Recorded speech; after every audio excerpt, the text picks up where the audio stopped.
So we are in mastermind groups, whether we know it consciously and deliberately choose to be or not.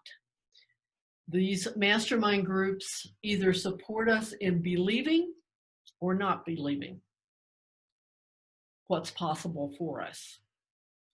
So this message series is about consciously choosing partners in believing and taking the 8 steps into divine mind consciousness.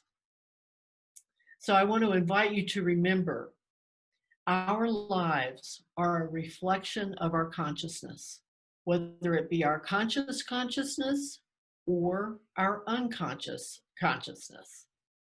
Our dreams come true to the level of our consciousness, to the level of our belief. So we must build our field of dreams in consciousness first. And then when they are ripe in consciousness, they will be ripe for harvest and will manifest in our lives.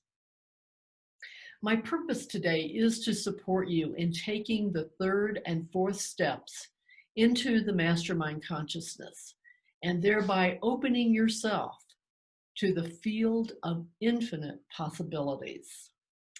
This is the 3rd in a series of 4 messages based on Unity Minister Jack Boland's 8 steps into the mastermind consciousness. And the human condition is unconscious consciousness. In other words, being unconscious of all these non-believing partners that we have that really don't support us in our dreams. And the spiritual solution is consciousness. Consciously selecting our partners in believing. So our divine mind circles are based on what Jack Boland did with Napoleon Hill's mastermind principle. And those principles are that a divine mind circle includes 2 or more minds working in harmony for the attainment of a specific intention. And when 2 or more minds come together, there is a 3rd invisible force, which may be likened to a 3rd mind. Napoleon Hill and Jack Boland called it the mastermind. I call it divine mind. And that the increased energy created through that alliance becomes available to everybody in the group, everybody in that divine mind circle.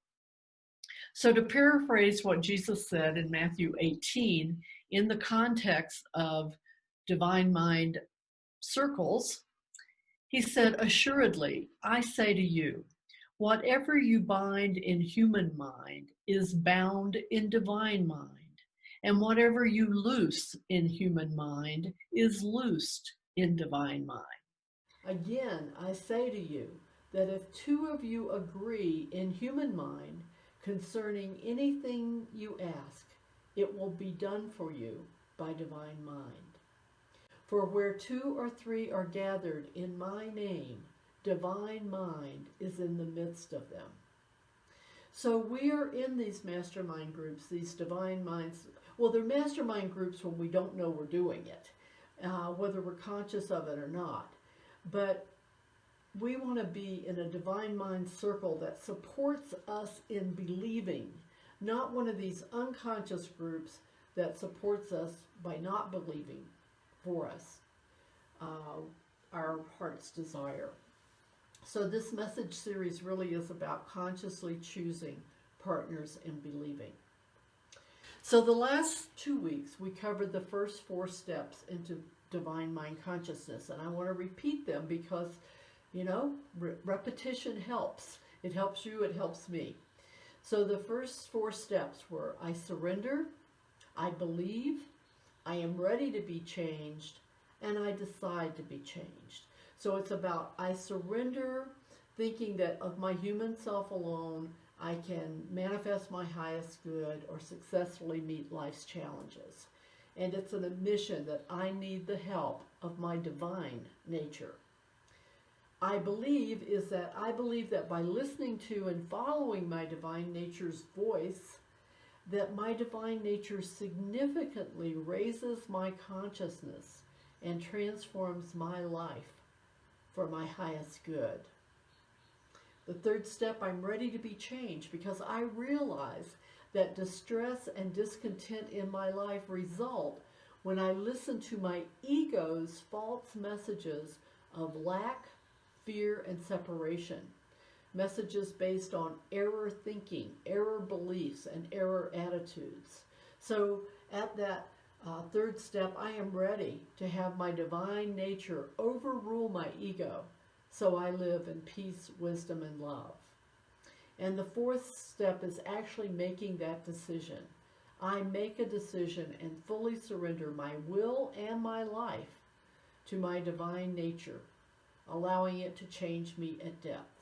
So at the first step, we surrender our powerlessness of our human selves alone. And at this step, we surrender our will and our entire lives to our divine nature. And that gets us ready to take today's fifth and sixth steps into divine mind consciousness. The fifth step is I forgive.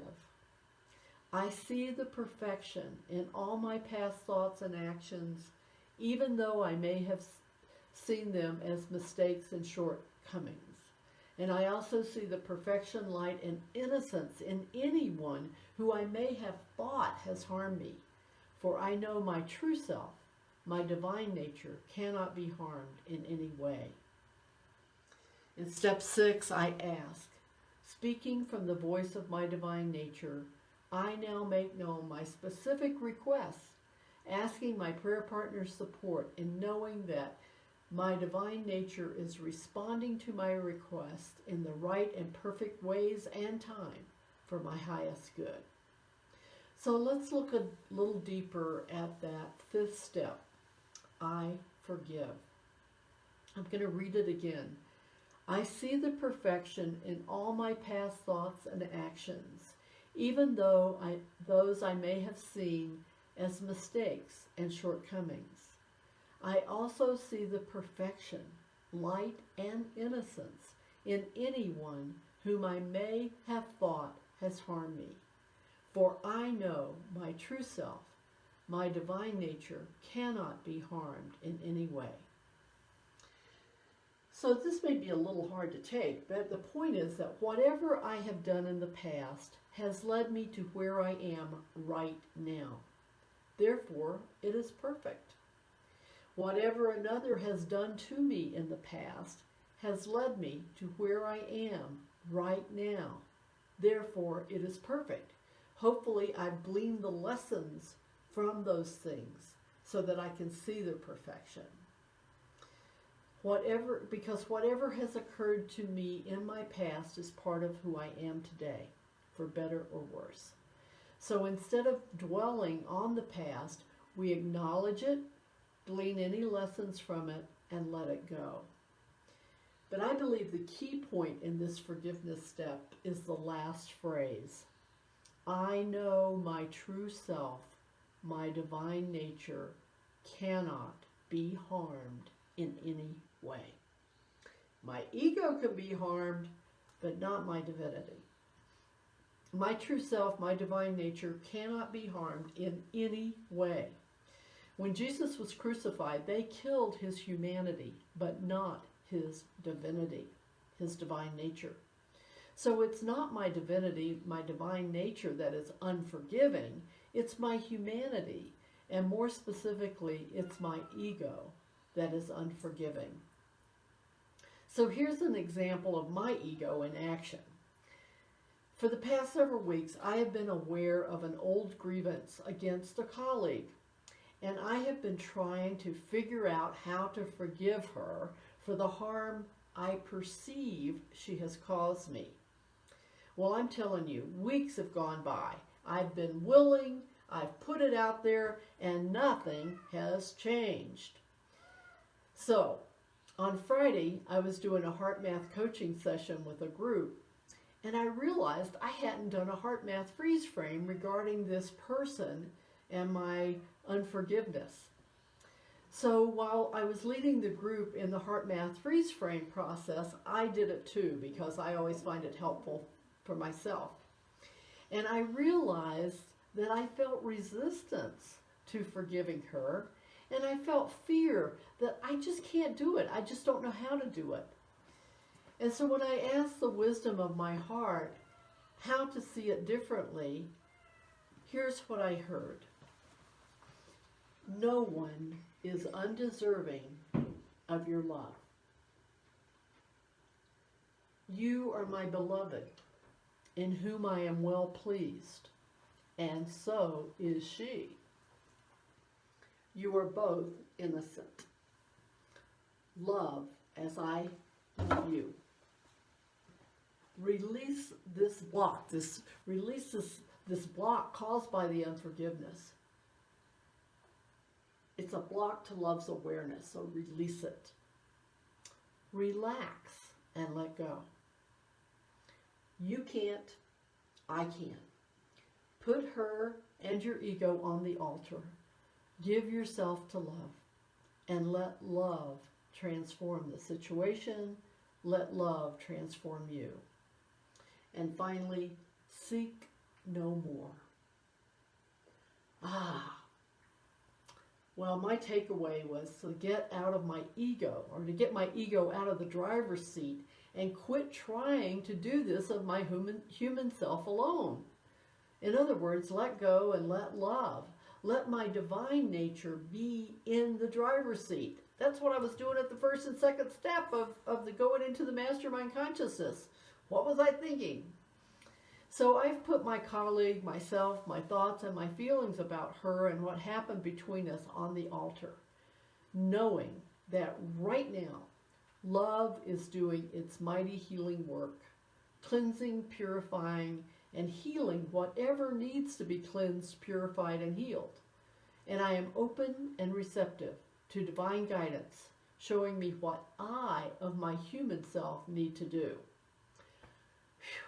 What a relief to finally quit trying to make it happen. I have no idea how or when it's going to happen, but I do know it's happening right now. Now that I've taken my grubby little hands off, that's what my AA sponsor used to say. To do this, and that meant for me to get my grubby little hands off the situation. And so I feel relieved that love, my divine nature, is now in the driver's seat instead of my ego with its resistance. And let me tell you, when that ego of mine is in the driver's seat, it's got the pedal to the metal. So again, the fifth step into divine mind consciousness, I forgive. I see the perfection in all my past thoughts and actions, even those I may have seen as mistakes and shortcomings. I also see the perfection, light, and innocence in anyone whom I may have thought has harmed me, for I know my true self, my divine nature, cannot be harmed in any way. And I have to say, it reminds me of a cartoon I saw years ago, showing a man praying by his bedside, asking, God, is there some way you could help me, but make it look like I did it all myself? And that's a perfect segue to the sixth step into divine mind consciousness. Because the sixth step into divine mind consciousness is, I ask. Speaking from the voice of my divine nature, I now make known my specific request, asking my prayer partner's support in knowing my divine nature is responding to my request in the right and perfect ways and time for my highest good. So why ask? Well, in Matthew 7, during the Sermon on the Mount, Jesus said, ask and it will be given you. Search and you will find. Knock and the door will be opened for you. For everyone who asks receives, and everyone who searches finds, and for everyone who knocks, the door will be opened. Ask, seek, not. And what will happen? Maybe it will be given to you. Possibly you will find. I'll think about opening the door for you. No. Ask and it will be given you. Search and you will find. Knock and the door will be opened for you. And Jesus spoke with authority. He spoke with the authority of someone who knew, not from what he had heard or read, but from what he knew in every cell and atom of his body, mind, heart, and soul. Jesus spoke with authority from his divine nature, not from his ego.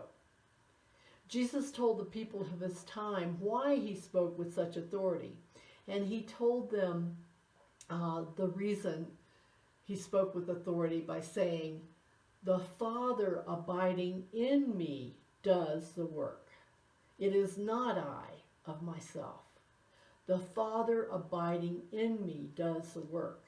And so in unity we say it is not I, but the Christ within me who does the work when I get myself out of the way.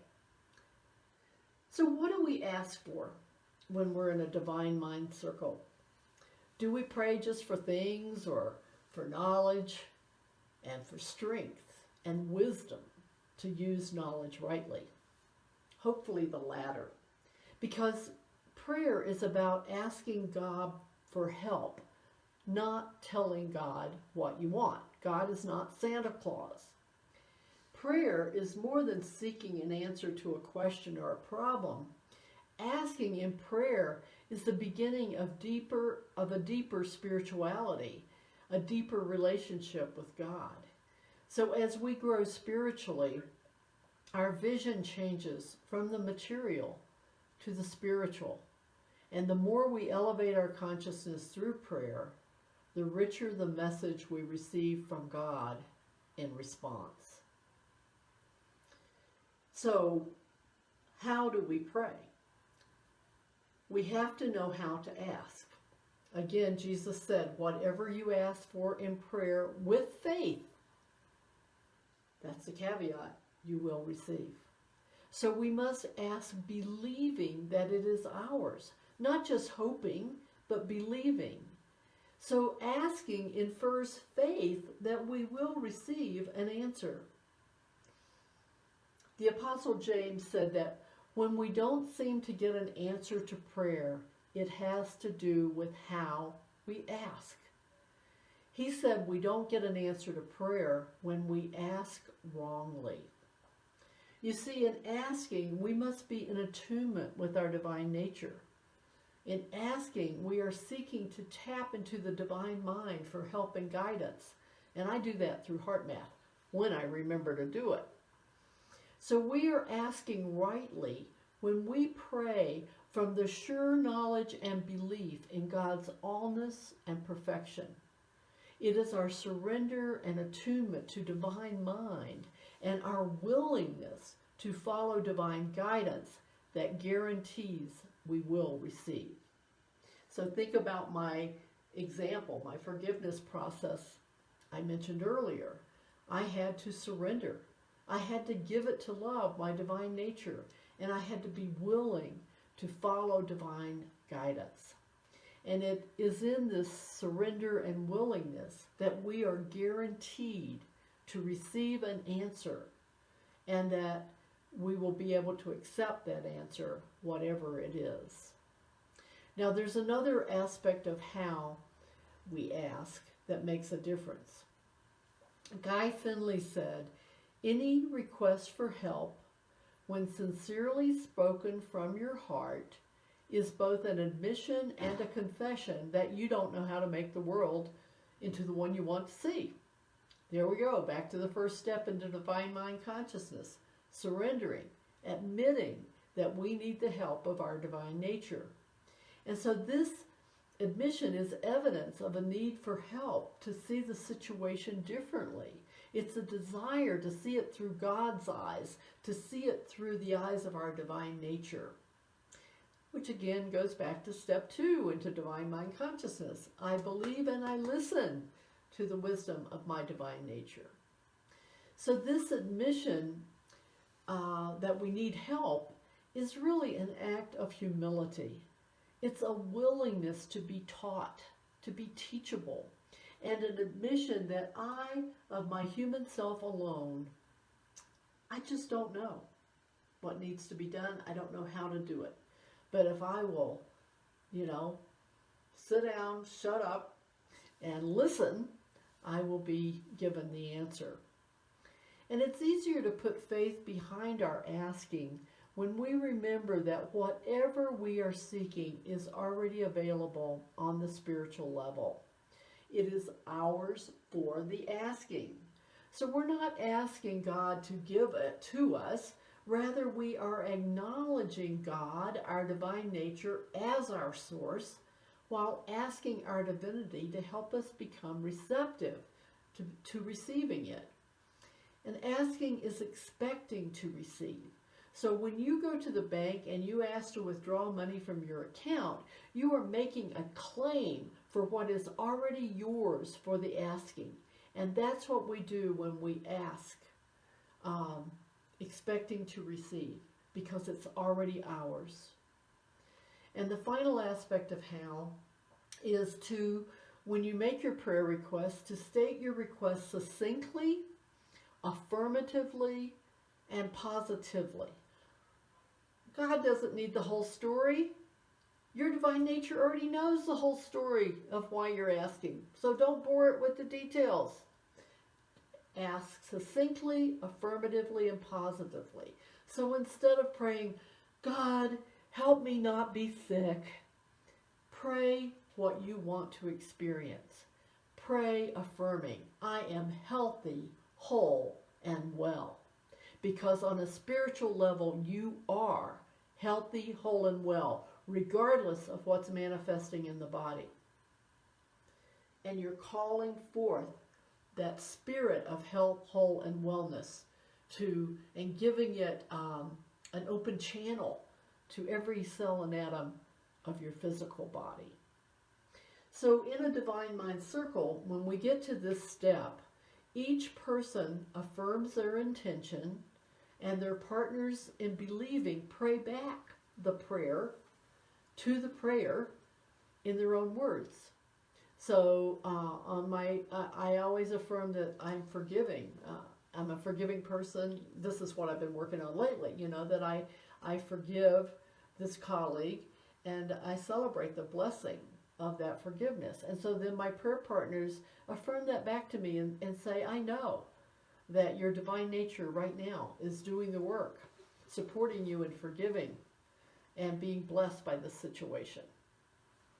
So that's what we do at this step in a divine mind circle.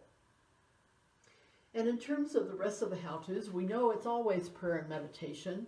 And I want to remind you again that it was over 100 years ago that Charles and Merle Fillmore, our Unity co-founders, began planting the seeds for the Unity movement by meeting with like-minded individuals to pray for themselves and others.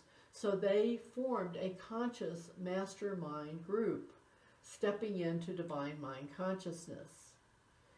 So you have an opportunity, this is the big how-to experience the uplifting power of group prayer and being a partner in believing by being part of a Divine Mind prayer circle during our Wednesday 6:30 p.m. community connection call in our Zoom Cyber Sanctuary, this very Zoom room you're in right now. And I just want to encourage each of you to jump on board and enthusiastically choose to collectively make a difference by being love in action in a divine mind circle. And here's what's in it for you. You will have an opportunity to pray together weekly and be partners in believing for each other.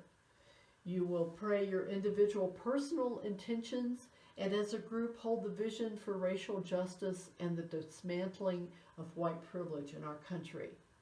And we hope you'll take these prayers and make this whole mastermind or divine mind, 8 steps into divine mind consciousness, a part of your daily personal spiritual practice. In these groups, you will open your heart and mind to inner guidance and personal transformation. You'll pray with others and experience the power of group prayer. You'll support, nourish, and inspire others to be all they can, and you will be supported, nourished, and inspired to be all you can be. So think twice before you speak, because your words and influence will plant the seed of either success or failure in the mind of another. And if you are white, give racial justice and white privilege a deeper meaning for yourself, thereby honoring your brothers and sisters of color. And I invite you to do that by going to www.june2020.org and be part of this virtual march for a return to morality in our country. So we are in mastermind groups, whether we know it or not, whether we choose it consciously or not. And these groups that we put our dreams out to either support us in believing or in not believing. So this message series is about consciously choosing those partners in believing by taking the 8 steps into divine mind consciousness. So remember that our lives are a reflection of our consciousness, whether it be conscious consciousness or unconscious consciousness. And remember that white privilege is a reflection of the consciousness of our country, whether it be our conscious consciousness or our unconscious consciousness. So I celebrate our willingness to raise our consciousness by dismantling racism and white privilege, one person at a time, beginning with me, and to get the support of a divine mind circle. And let's begin doing that right now by being one together in a sacred time of shared prayer.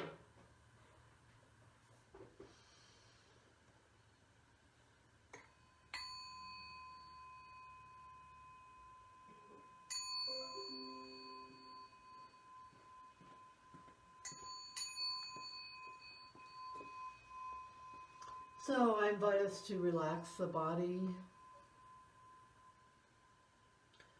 quiet the mind, and open the heart. Just allowing each breath to support you in that relaxation, that quieting, that opening. Letting each breath do its mighty work in you, through you, as you. And I invite you to hear these first 6 steps into divine mind consciousness from this place, from this spiritual centeredness. I surrender. I admit that I cannot manifest my highest good or successfully meet life's challenges with my intelligence and human efforts alone. I need the help of my divine nature.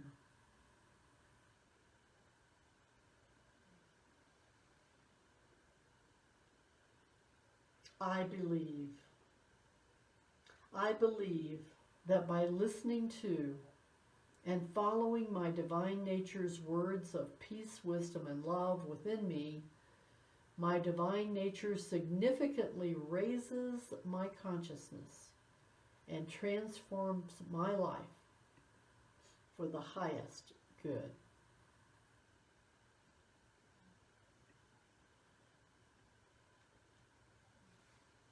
I am ready to be changed. I realize that distress and discontent in my life result when I listen to my ego's false messages of lack, fear, and separation. Messages based on error thinking, error beliefs, and error attitudes. I am ready to have my divine nature overrule my ego, so I live in peace, wisdom, and love. I decide to be changed. I make a decision and fully surrender my will and my life to my divine nature, allowing it to change me at depth.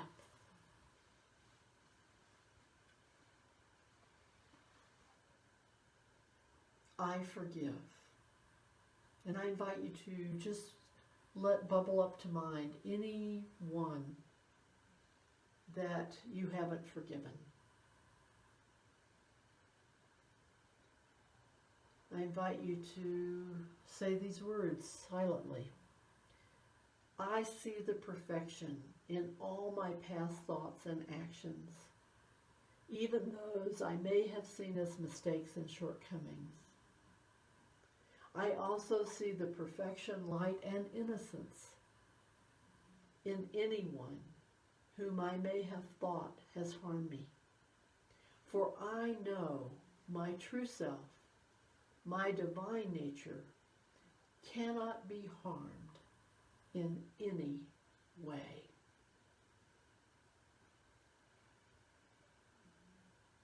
I ask, speaking from the voice of my divine nature, I now make known my specific request, asking my prayer partner's support in knowing my divine nature is responding to my request in the right and perfect ways and time for my highest good. And so I invite you to make known your specific request, asking for all of our support in knowing that your divine nature is responding to your request in the right and perfect ways and time for your highest good. I invite you to ask in the silence.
As we bring our attention back to this time and place, silently say, thank you, divine nature that is my essence, for the courage, for the wisdom to forgive myself and others, and to ask and claim my highest good.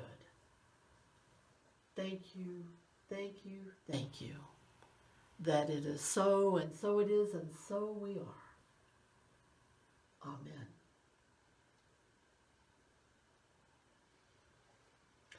I did want to say one other thing in response to whatever you asked for in the silence.